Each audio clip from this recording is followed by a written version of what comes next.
Muy bien, el día de hoy vamos a abordar un tema de la farmacología básica. Se trata de la farmacocinética. Mi nombre es Efraín y pues vamos a comenzar.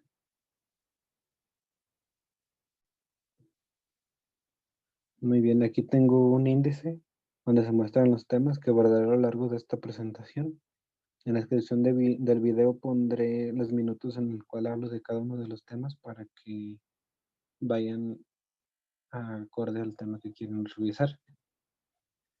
Primero quiero hacer hincapié sobre algunos de los conceptos básicos, como lo es la farmacología, que este es el estudio de las sustancias que interactúan con los sistemas vitales a través de procesos químicos, especialmente al unirse a moléculas reguladoras, activando o inhibiendo procesos corporales normales.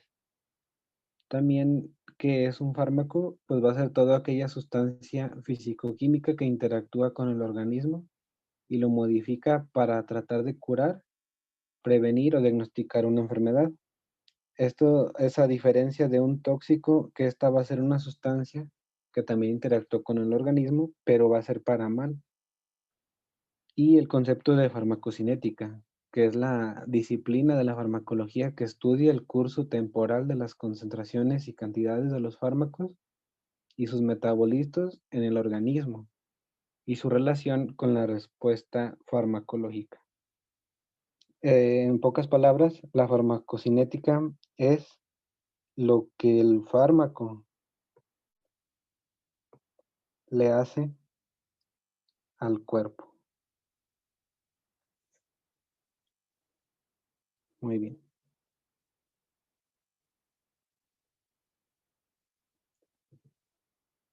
Los factores físico-químicos en la transferencia transmembranal de los fármacos.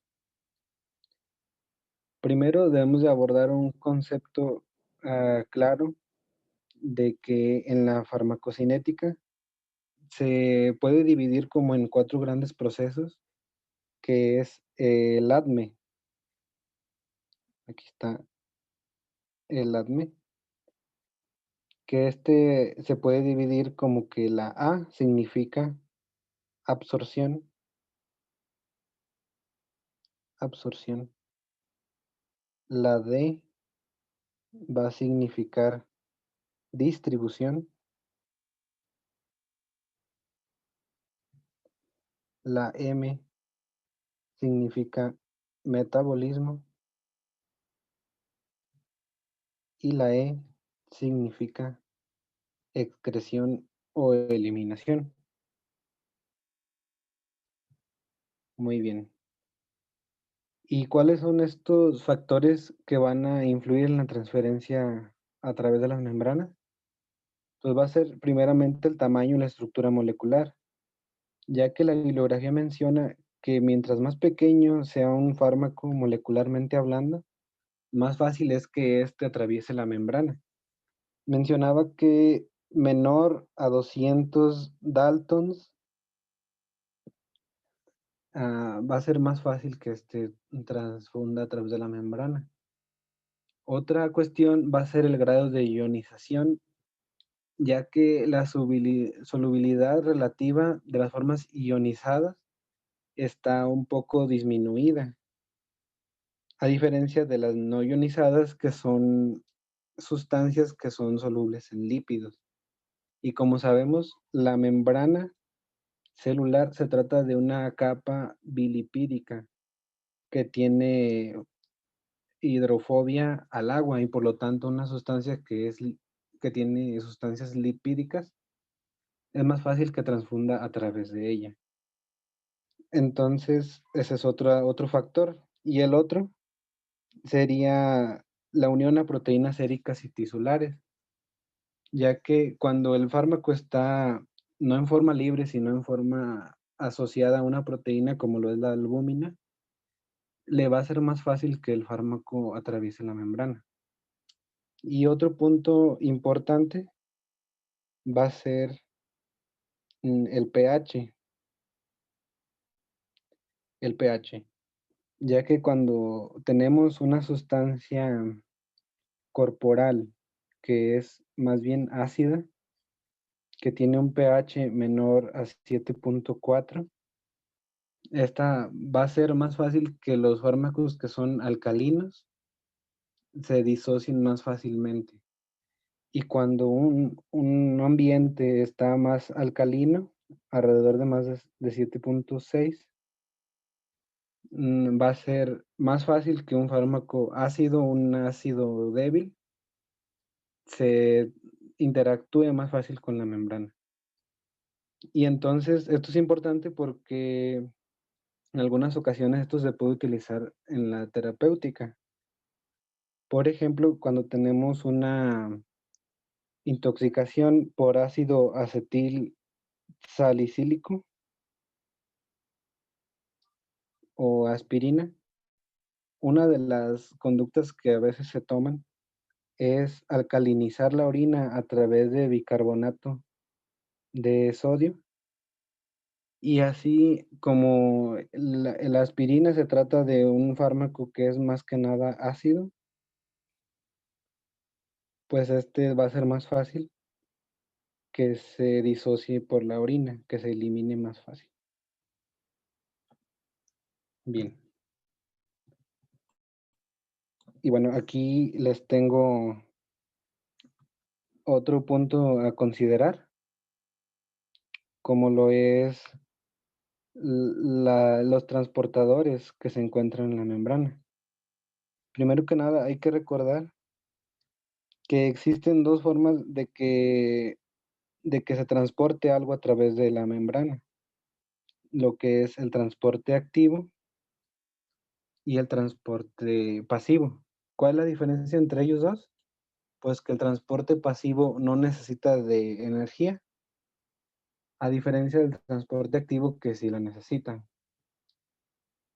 En el transporte pasivo tenemos tres que son los principales. La primera es la difusión, que es cuando una molécula no necesita de nada, simplemente llega a la membrana y esta pasa a través de ella. ¿Cuál es el ejemplo más claro? Pues el agua. El agua es de las sustancias que puede pasar a través de la membrana por este medio. Otra forma sería el transporte paracelular, que a través de uniones intercelulares es que va a pasar la molécula entre una célula y otra, a través de una célula y otra. Y otra sería la difusión facilitada, que esta no va a utilizar energía ya que una proteína que se encuentra entre la membrana, que se llaman proteínas transmembranales, hacen que la molécula del fármaco pase a través de ella. Y a veces se utilizan los transportadores, que siento que es importante revisar el tema de los transportadores desde ahorita, aunque este tema se utiliza más cuando se ve el metabolismo de los fármacos. ¿Qué es importante saber de esta cuestión? Pues de que existen dos grandes familias de transportadores. Tenemos lo que es los SLC, que en español significa transportadores de cationes orgánicos, y los ABC, que en español sería los ATP Binding Cassette, que estos más que nada son proteínas que son transmembranales que utilizan o no energía para transportar sustancias a través de las membranas. De los SLC se dice que son alrededor de 43 familias que están organizadas en 300 genes. Y bueno, uno de los ejemplos más claros sería el SLC8, que es un transportador del cloro, o el SLC6, que es un transportador de la serotonina. Entonces, para tener en cuenta eso.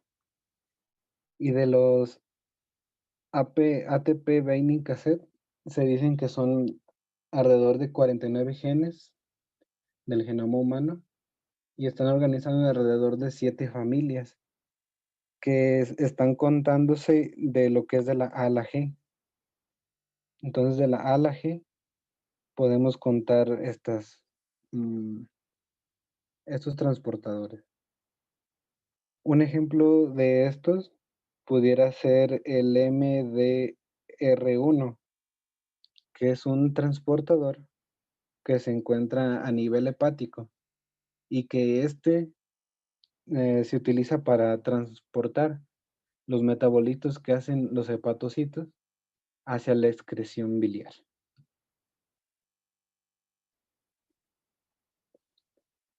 Bien, y ahora hablando sobre el transporte secundario, en este tenemos las clásicas sobre la bomba de sodio, potasio, ATPasa, que estas van a utilizar energía fosforilando el ATP a ADP, utilizando el fosfato como una molécula de energía. Y aquí es donde principalmente encontramos los transportadores ABC. Y del transporte activo de forma secundaria, vamos a tener los cotransportadores, ya sea antiportadores o sin portadores. Un antiportador clásico sería el SLC8 del cloro, que puede sacar el cloro que se encuentra dentro de la célula hacia el exterior. Y un ejemplo de un sin portador, pues sería la administración de forma terapéutica de la glucosa, que utiliza el sodio como vehículo para entrar junto con él a la célula. Y bueno, aquí les tengo un pequeño diagrama que venía en el Goodman, donde nos muestra de forma sintética cómo es la farmacocinética. Cuando se administra un fármaco, pasa por el proceso de absorción y de liberación hacia el compartimiento central. Y aquí pues están incluidos algunos mecanismos como que el fármaco está unido a una proteína, los sitios de acción terapéutica, los reservorios tisulares, el proceso de biotransformación, principalmente en el hígado, aunque también puede ser en el pulmón, y cómo el proceso de esta biotransformación genera metabolitos que también pueden actuar en sitios de acción, o el fármaco libre en el plasma, que al finalmente va a ser excretado por los diferentes mecanismos que ya veremos.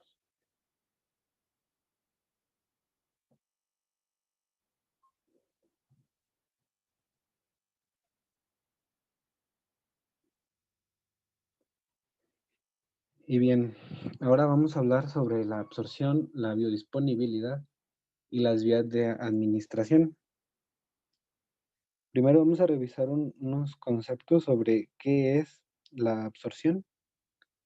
La absorción es el traslado de un fármaco de su sitio de administración hacia el compartimento central. ¿Cuál es ese compartimento central? Pues va a ser la sangre.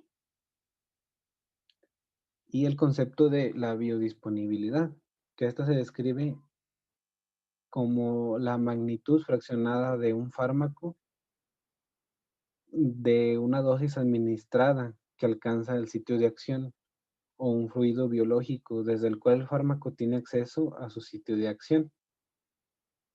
En pocas palabras, la disponibilidad va a ser la cantidad de fármaco que está disponible para que funcione en su sitio de acción y que va a ser independiente de la dosis que se administre. Porque como ya se los dije antes, la absorción de un fármaco depende de la vía por la cual se administra. Y entonces el libro de Goodman nos mencionaba esta fórmula que aparece aquí, sobre donde F significa la biodisponibilidad y la fórmula se saca dividiendo la cantidad de fármaco que alcanza la circulación sistémica, dividida entre la cantidad de fármaco que es administrada. Y para esto, pues es importante describir que depende mucho de la forma en que se administre un fármaco. Sabemos que un fármaco se puede administrar de forma intravenosa, de forma subcutánea, que puede ser intramuscular en una inyección o que puede ser de forma oral a través de pastillas, tabletas, etcétera. Y entonces el libro nos dice que debemos de cuidar mucho esto y venía la siguiente tabla, donde nos muestra que la forma intravenosa, por definición, tiene una biodisponibilidad máxima de 1, ya que no necesita pasar por ningún proceso de metabolismo o de activación para que ésta llegue a la circulación sistémica y por lo tanto llegue a su sitio de acción. Este cuadro nos resume muy bien cómo es cada una de las vías por la cual se administra y cuál es el patrón de absorción que tiene, cuál es la utilidad y las limitaciones o precauciones. También nos menciona que a pesar de que la forma intravenosa de administración es como la más inmediata, también tiene limitaciones porque esta va a ser, tiene mayor efectos adversos ya que pues va directamente al torrente sanguíneo. Mm, y la forma de administración oral se dice que tiene una utilidad porque es más conveniente y es más económico y en general pues se dice que es la forma más segura en la cual se puede administrar un medicamento. Pero la forma de absorción pues es bastante variable porque depende del paciente, ya que tiene que estar consciente de que debe de tomarse sus medicamentos a cierta hora, tantas veces al día, porque si no la biodisponibilidad pues va a ser errática o incompleta. Y bueno, ahí les dejo este cuadro para que lo, lo analicen. Y aquí está una imagen donde nos muestra las vías de administración.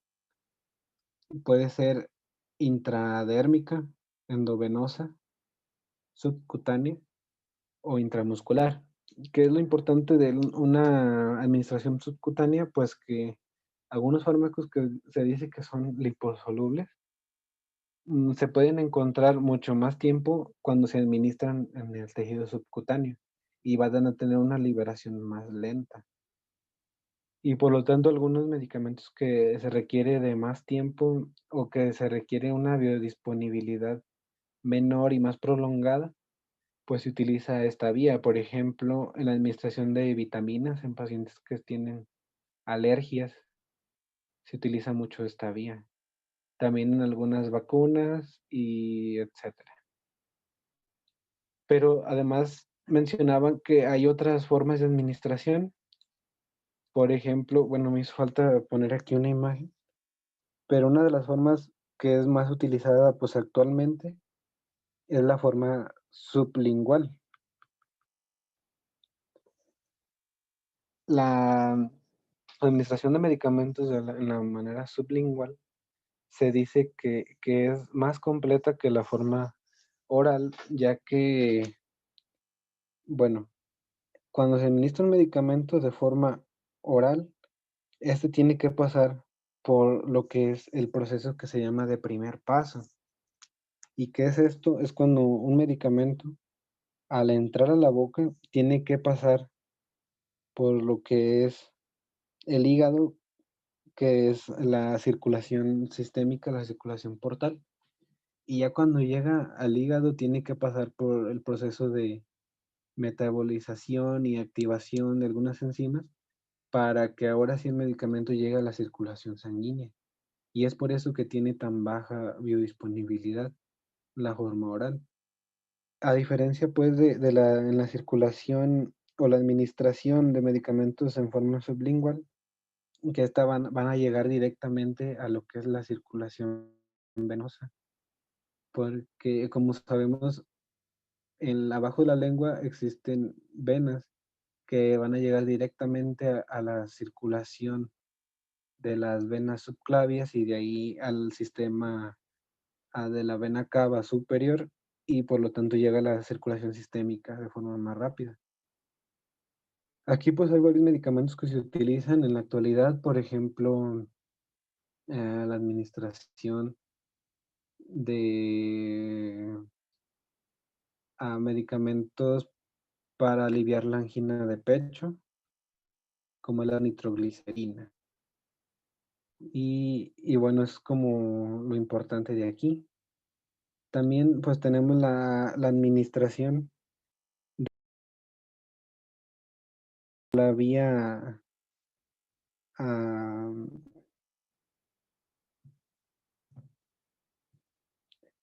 se le conoce como la vía pues de inhalación y también esta es una forma muy rápida ya que también esquiva el primer paso y va directamente a la circulación pulmonar y de ahí se absorbe. Esto se utiliza para pues pacientes que tienen asma, por ejemplo, o neumonía que tratan de meter los antibióticos de forma pues casi local en los pulmones. Existen otras formas como los supositorios que también evitan hasta en un 50% el primer paso, ya que como sabemos a través de la cavidad rectal existen como tres formas en las que está el drenaje venoso y uno de ellos evita lo que es el primer paso que va hacia la circulación portal. Otras formas pues es la forma dérmica, por ejemplo la administración de algunos parches anticonceptivos o parches de nicotina, pacientes que tienen enfermedad inflamatoria intestinal o que quieren dejar de fumar. Y pues algunos medicamentos de forma atópica, como algunas micosis superficiales y pie de atleta, etcétera. Otras formas que utilizan más bien a otras personas más profesionales, como los anestesiólogos, que son la vía epidural o la vía intratecal. La vía epidural se utiliza para bloqueos de anestesia y la intratecal para algunas enfermedades de las meninges, pues como la meningitis infecciosa. Y hay otras formas más raras de administración, otras vías, por ejemplo, la interósea, pero esa vía está un poco mal estudiada y yo pienso que hay que pues abordar más ese tema en artículos y demás.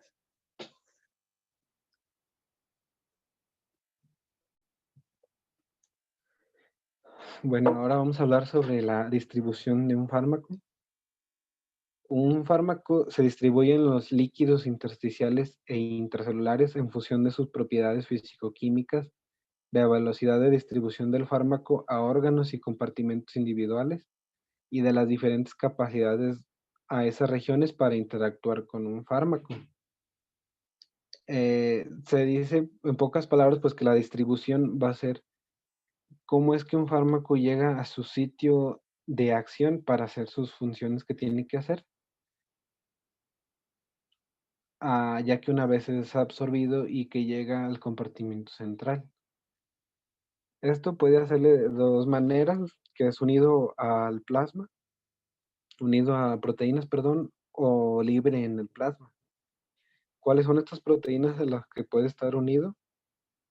Principalmente es la albúmina, que este va a ser un importante portador de fármacos ácidos, y la glucoproteína ácida alfa 1, que esta se va a unir a fármacos básicos. Mencionaba que esta forma de distribución va a ser dependiente a veces de la enfermedad, ya que algunos pacientes que tienen pérdida de proteínas como los nefrópatas o pacientes que están desnutridos van a tener esta manera de distribución un poco atenuada. También mencionaba que hay que tener en cuenta de que algunos fármacos va a ser más difícil que lleguen a sus sitios a que se requiere llegar. Por ejemplo, la administración de fármacos que interrumpen la absorción la reabsorción ósea, que pacientes que tienen osteoporosis, debemos tener en cuenta de que las membranas que se encuentran en los huesos son un poco más difíciles de traspasar.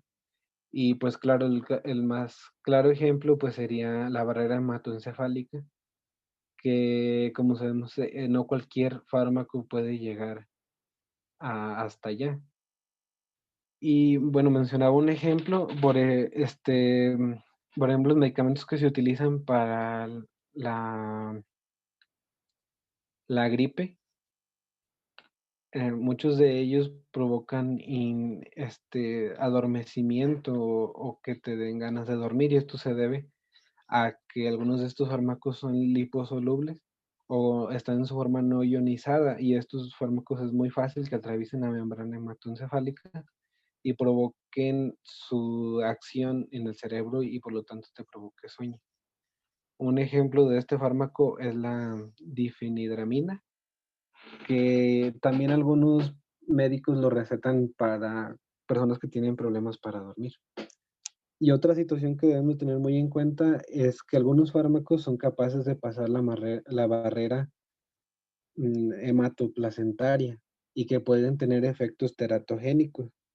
Eso ya lo tuvimos bien en cuenta cuando se utilizaba la talidomina para inhibir los efectos del embarazo, que, como los vómitos, y que este fármaco pues, puede atravesar la barrera hematoplacentaria y puede provocar efectos deleterios en el feto. Y bueno, aquí está un diagrama donde nos mencionaba cómo es la redistribución de un fármaco, que también es dependiente del tiempo. Mencionaba que al principio se trata de un fármaco como es la lidocaína, si no mal recuerdo. No, el tiopental, perdón, que nos mencionaba cómo al inicio la concentración del fármaco se encuentra muy alto en la sangre, y a medida de que pasa el tiempo, el fármaco va hacia el hígado y a los músculos esqueléticos en altas cantidades. Y posteriormente ya se va al tejido adiposo, y cuando se encuentra aquí es cuando el fármaco ya se dice que su ah, función en el sistema nervioso central se ve disminuida, ah, por lo que al pasar el tiempo, el fármaco, a pesar de que se encuentra en el cuerpo, ya no tiene la misma función. Y se dice que su tiempo de acción es alrededor de 20 o 30 minutos. Y menciona pues que a través del tiempo el fármaco va siendo eliminado por las diferentes vías.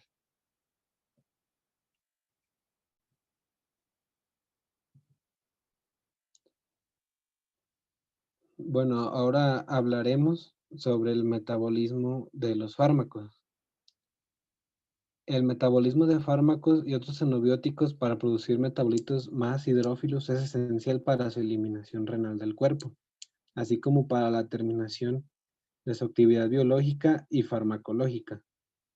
La biotransformación de fármacos ocurre principalmente en el hígado. Involucra reacciones de fase 1, que como son oxidación, reducción y reacciones hidrolíticas, así como la actividad de la citocromo P450. Y las reacciones de fase 2, como la conjugación de productos de fase 1 con una segunda molécula y algunas otras reacciones. Entonces mencionaba aquí que es importante conocer lo que es la cinética de primer orden, la cinética de orden cero y las enzimas inducibles de transformación.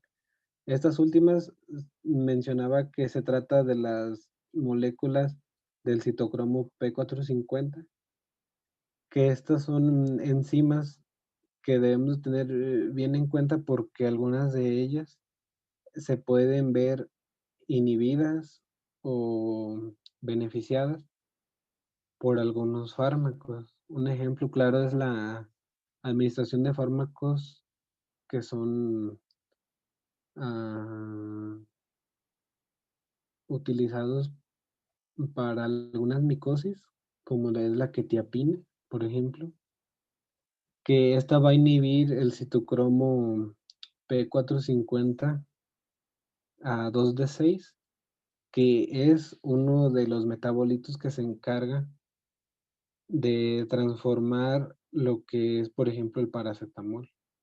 Y entonces, al tú tener un inhibidor de esta enzima, vas a hacer que el fármaco del paracetamol se quede en tu cuerpo por más tiempo y por lo tanto puede provocar efectos deleterios. Y otra cosa que debemos tener en cuenta es que algunos fármacos se administran en forma de profármacos, que estos van a ser compuestos que son morfológicamente inactivos, que se convierten en sus formas activas cuando se metabolizan. Y aquí mencionaba un ejemplo muy claro que es el alapril, que cuando se administra está en su forma inactiva y al pasar por el hígado y es metabolizado, se convierte en el analaprilato diácido, que esta es la forma activa del enalapril, y ya puede hacer su función del inhibidor de la enzima convertidora de la angiotensina. Y mencionaba que la forma en que estos se metabolizan es a través de algunos compuestos de ester o amida. Pero este tema se va a abordar mucho más profundo en otro tema.